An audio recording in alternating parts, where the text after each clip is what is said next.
Hello everybody, this is Don Carswell. I'm here with Coach Jimmy Fields for this week's edition of the Trinity Coaches Football Show. Coming off a big playoff win on Friday night up at Loganville, 36-22 over the Loganville Christian Lions. First win ever at the AAA level for Trinity in the playoffs. Congratulations on the win, Coach. Big win for our football team, our program, our school, and our community. Very exciting. It was almost like a home game, just 2 hours north, and had a lot of parents, a lot of supporters there, and that made a big difference. Had a big crowd on the. They didn't have a lot of room. I'd heard ahead of time they didn't have a lot of room on the visitor side.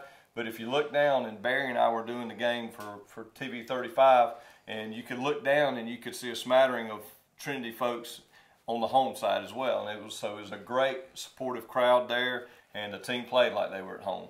They did. They were. Playoff, you always wonder, being on a big stage of the state playoffs, but our young football team really played well, really came ready for the challenge and had to come, as we're going to see and talk about, really had to come over some adversity. Really, it was a dominant performance. We made a couple mistakes that made it a close game at the half, but Loganville was never really able to stop our offense. Probably the best offensive performance that Trinity's had in years. Yeah, real pleased with, starts with the offensive line and, led by seniors Jackson Brack, Jackson Smith, and Phillip Barwick, those three seniors, and talking about, Jackson Brack's been a starter for several years and, anchoring that offensive line. Those guys, anytime you rush the football for over 400 yards and possess the ball, it starts right there. And, of course, sophomore Grant Grosh, sophomore Sidney Carlson, those guys got in there, sophomore Kalen Williams, and that offensive line just really dominated the line of scrimmage from the opening kickoff.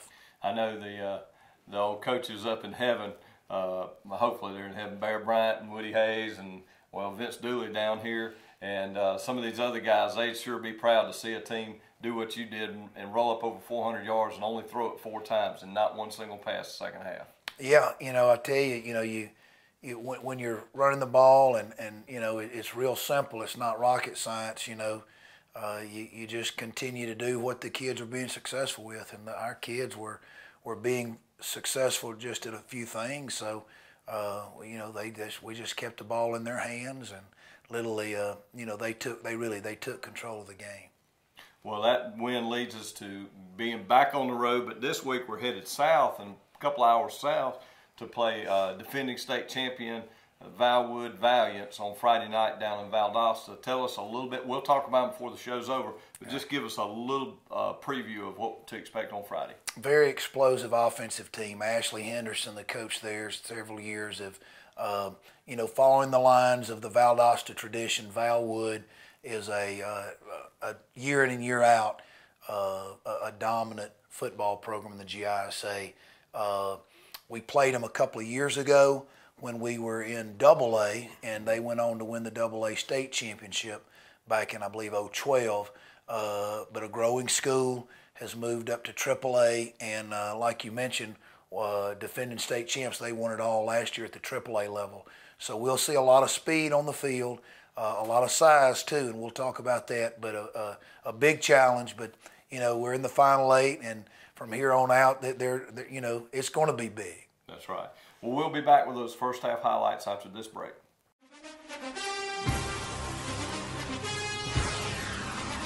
It's time to tackle our great savings on all of our hardwood flooring. We've got a great lineup of laminates, ceramics, and carpet. So roll into Bailey's Custom Flooring. Don't forget, we also have vinyl and carpet in stock.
that first half on Friday night, we came out and we sort of had a mindset from play one. Tell us about that first half. Now for several weeks, there's been some consistency, both offense, defense, and the kicking game. And Friday night in Loganville, first round of the GISA state playoffs were no different.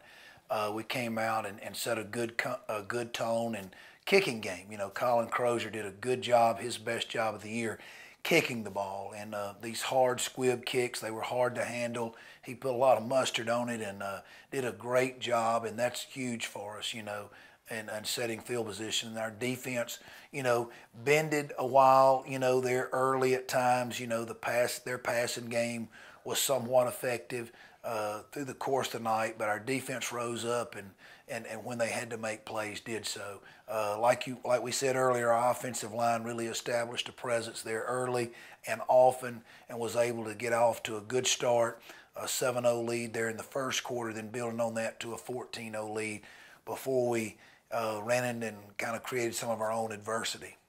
Well, as we're watching these highlights, tell us about some of the stalwarts from the first half. Well, Griffin Hill, I know he was TV 35's Defensive Player of the Game and well-deserving. He's also our Defensive Player of the Game. Got pressure, and showed up around the football. Just has a knack for the football. Griffin, again, building on his, he's been successful now for several weeks in a row, creating pressure. It was great to have Matt Coleman back there. He's kind of the quarterback of that defense, doing a great job. Again, our secondary, was tested, made some errors, but, overall was able to hold up and do a good job. But, defensively, we had outstanding play by several guys. Mentioned Griffin Hill, Matt Coleman.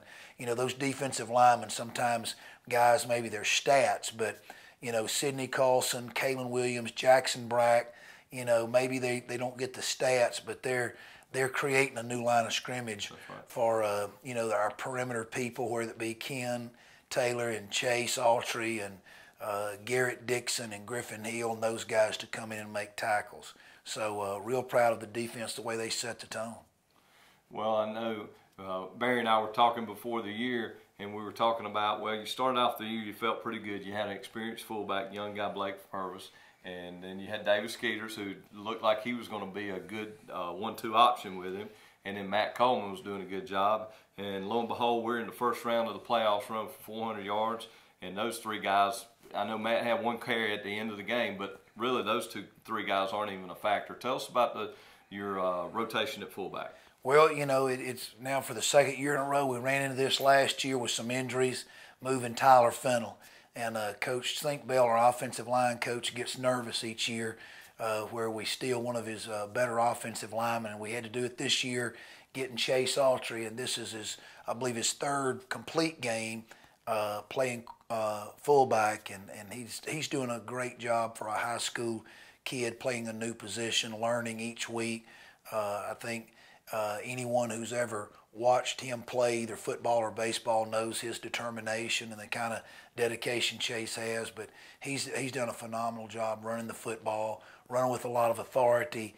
We see guys on film, they take a different angle trying to tackle him. You see 200-plus pounds of number 34 coming at you. You want to turn sideways. And then William Gay, we just stuck William Gay in there a couple of weeks ago. Felt like, what if something happened to Chase? More of a backup role, but like you said, what a combination, a big bruiser there in Chase, and then, William also runs with authority. Don't let his size fool you. He runs with a lot of authority, a lot of burst and explosion in the hole, and really gives us a real package there at the fullback in our offense. And your wing backs, as well as you're seeing in these highlights, folks, your wing backs, something I remember from maybe the first game, the Thomas Jefferson game, you having a little discussion with one of your wing backs on that jet sweep or rocket sweep, stringing it out and coming all the way to the sideline, and I believe your terminology was cut it up, run north-south. And I don't think you had a better example of that by multiple people than Friday night with Jake and with Gabe and with William. Yeah, not just one guy, But, offensively, Whit did a good job running the football from the quarterback position. Our slot backs, Gabe Meadows, Jake Walker, continue to do a great job. And, we're not even two-dimensional. You got 4 or 5 guys, including the quarterback, that are run threats. They're doing their job. The offensive line, even the perimeter blocking by our receivers, Jack Ferris and those guys, it was real complete. When you can, when you can run the football, you've got a chance. It doesn't matter if it's Friday, Saturday, or Sunday. The game hadn't changed. There always seems to be a tide-turning moment in a game, and we had one, and it was worrisome being on the road, and you're down there at the 5-yard line, and next thing you know, you're seeing the backside of number 82 going 95 yards the other way. Between that and then they had the field goal right at the end of the first half. I know you had the guys had to be a little bit shaky at halftime. What did y'all talk about? Well, we sensed this. Our coaching staff sensed we were frustrated. We were frustrated for our kids. Like you mentioned earlier, it seemed that we were playing well. Real close to having a real good handle on the game, but it slips away. Some costly turnovers, 3 turnovers there in the second quarter, which they were able to capitalize. But our kids continued to play hard. They kept their focus. They were becoming a little bit unraveled. And we talked about that at halftime, Don, about it.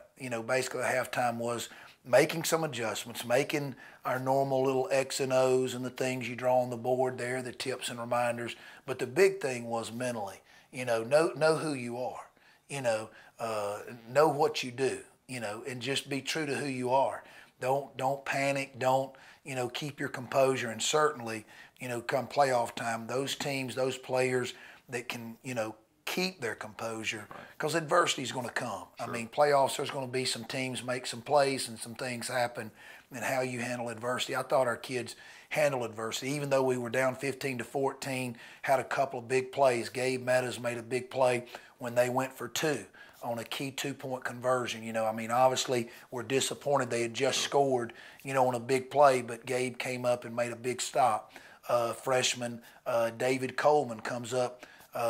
His cousin Matt tips the ball to him, had the batted pass, and David comes up with a big interception and turnover for us there right before the half toward the end of the second quarter. So, we were playing hard. We kept our focus. We just needed to tighten up the reins and keep our focus and just be true to who we are.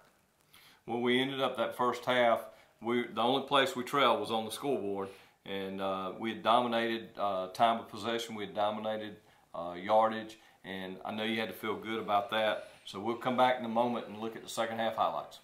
Dr. Price and Dr. Peters at Dublin Orthopedic and Rehabilitation have been a part of our community for many years and very proud to support high school football. We are proud of our children and their commitment. We share that same commitment when it comes to our patients.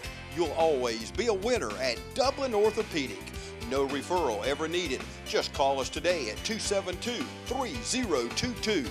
Whether it's a sports injury, carpal tunnel, stress fracture, ankle sprain, or any other injury, don't waste your time or money going to the ER, urgent care, or hospital. Come straight to the specialist, Dr. Price and Dr. Peters at Dublin Orthopedic and Rehabilitation, 2406 Bellevue Road in Dublin.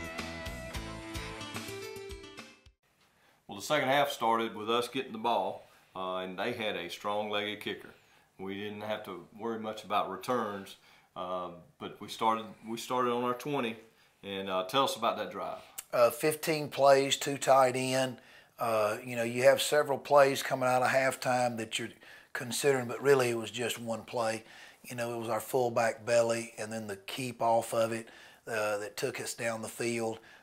Execution, offensive line, blocking down with our tight end and tackle, our guards pulling, again, Philip Barwick Sr. and sophomore Grant Gross did a good job, along with, the anchor of our offensive line, Jackson Brack. Those tackles, I want to mention them, Jackson Smith and sophomore Kalen Williams.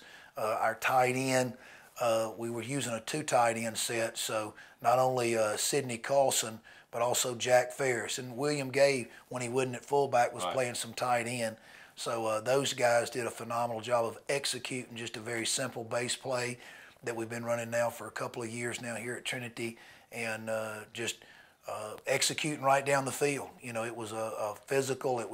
That's who our kids, you know, they know their identity and just stay true who you are.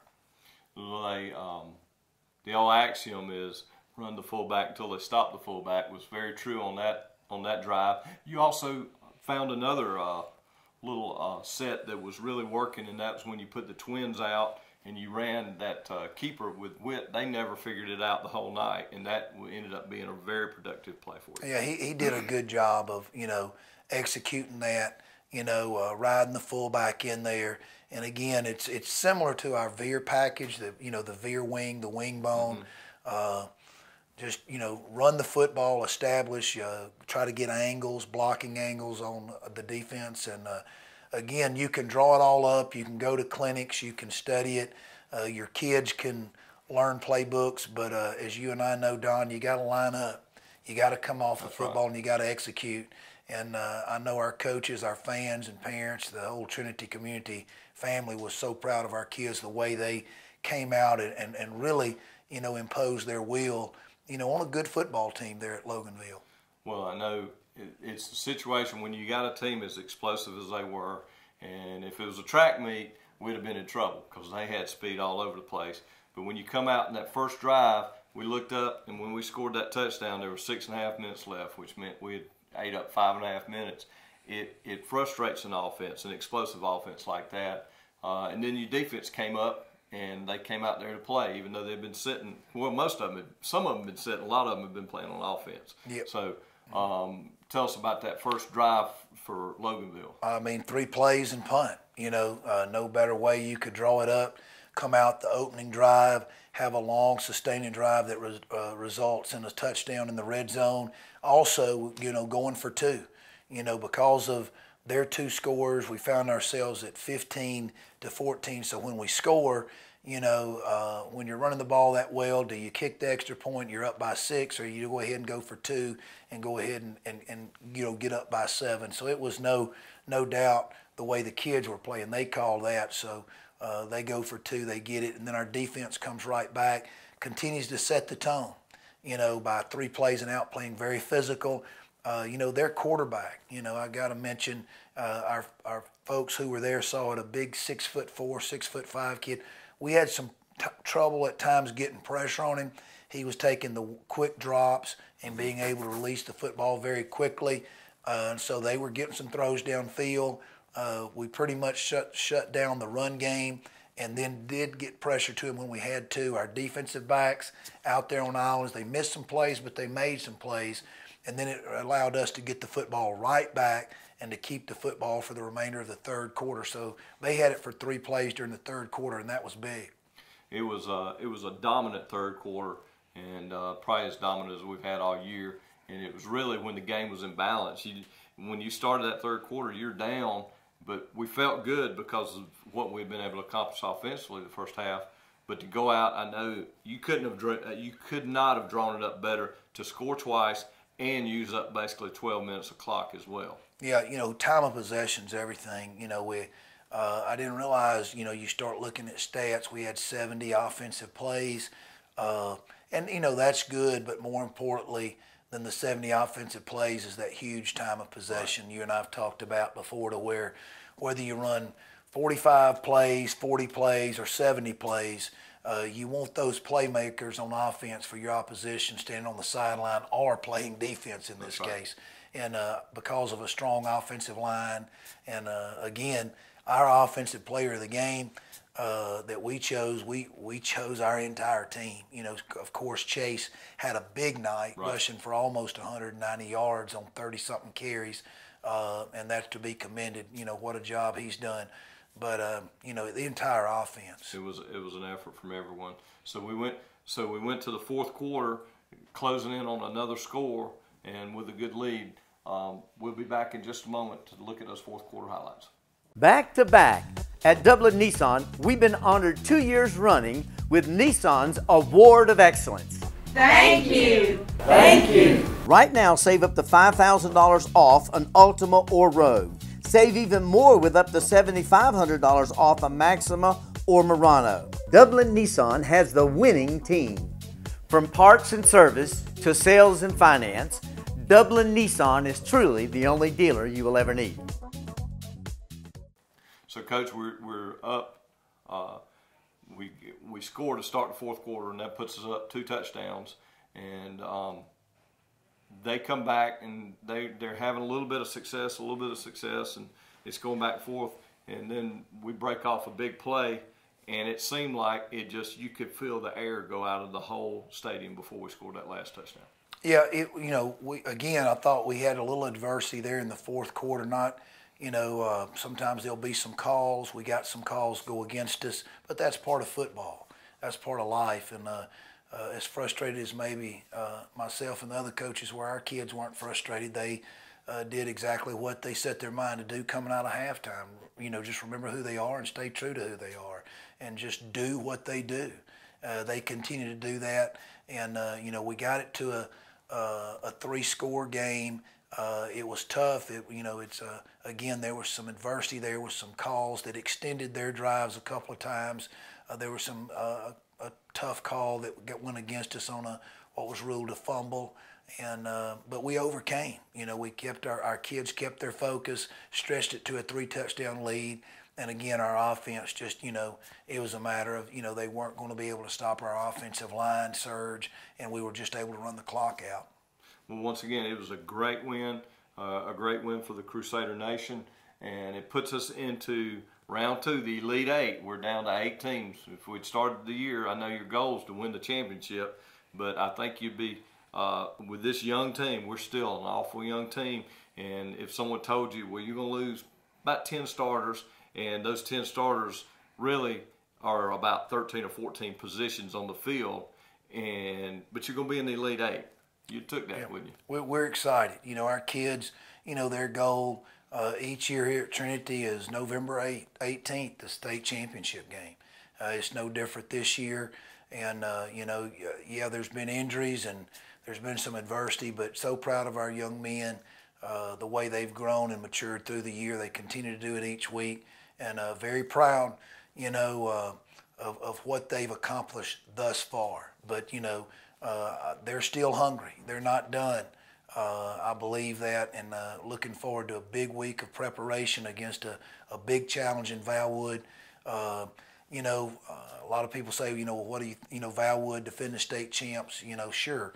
We're going to concentrate a little bit about, their formations and what they do and what we have to do to stop. But our kids, we're just going to continue to emphasize we need to stay true to who we are at Trinity Christian.